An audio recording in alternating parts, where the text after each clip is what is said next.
In going through the nominations for American Fruit Growers Apple Grower of the Year for 2024, the judges kept seeing the name Tim Welsh of Wenatchee, Washington. Tim was nominated by people from around the world, including a record number of past winners. Many of those nominators, nearly all growers, said what they admire most about Tim is that he's always innovating, always looking ahead.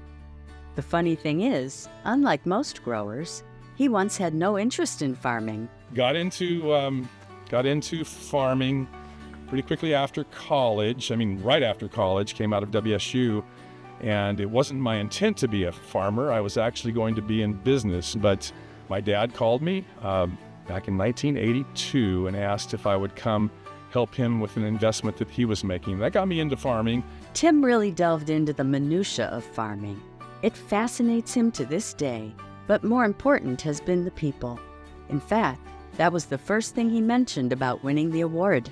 Quite an honor to be Apple Grower of the Year, and really, when I think about that, I think about the relationships that have been built over the years with people, and how that's really probably maybe elevated to me to this honor. It's not something that I expected, for sure, but knowing that it comes from other people and friends is why it's happening. One of the keys to Tim's success was recognizing the value of club or managed varieties, giving growers near exclusive rights to growing them. When I talk about farming, one of the key things for me, and one thing that's got me really excited about this, really started occurring in the early 2000s, mid-2000s, when I got involved with some of the managed varieties, and people know those as club varieties, but we were out of that group. Columbia Fruit didn't have any involvement with any new varieties or anything that was unique back then called a club variety.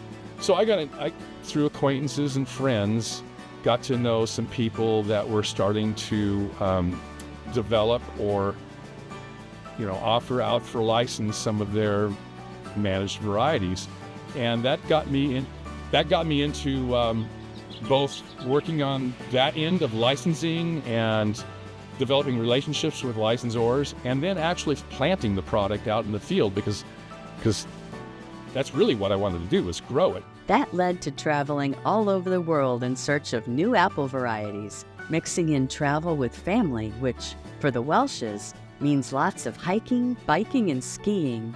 In recent years, sustainability has become something of a buzzword, and nowhere has that been felt more than in agriculture.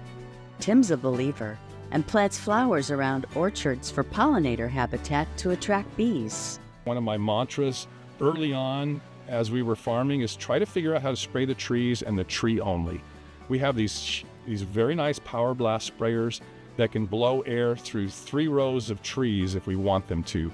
And certainly in the past, we've had a little bit of wind drift and we've wanted to blow them through the trees to fight that wind drift. So we've got all this power and all this wind and all this material blowing through the trees. And I thought, no, we need to just spray the trees. So I developed a mantra where we spray the tree only, we spray nothing else. And that's of course impossible, and I was told that a number of times, but every spray technology that we looked at and utilized was really utilized to try and impact trees only. So we're out here measuring the droplets per centimeter squared in the trees to see how effective we're being. I glommed onto people that had already been practicing that and just tried to perfect it in our fields. And I can't say that we did perfect it, but it was always a goal that we had in front of us to spray trees only, fruit, protect the fruit, and nothing else. A small thing, perhaps, but taking care of the little things can add up to some big achievements.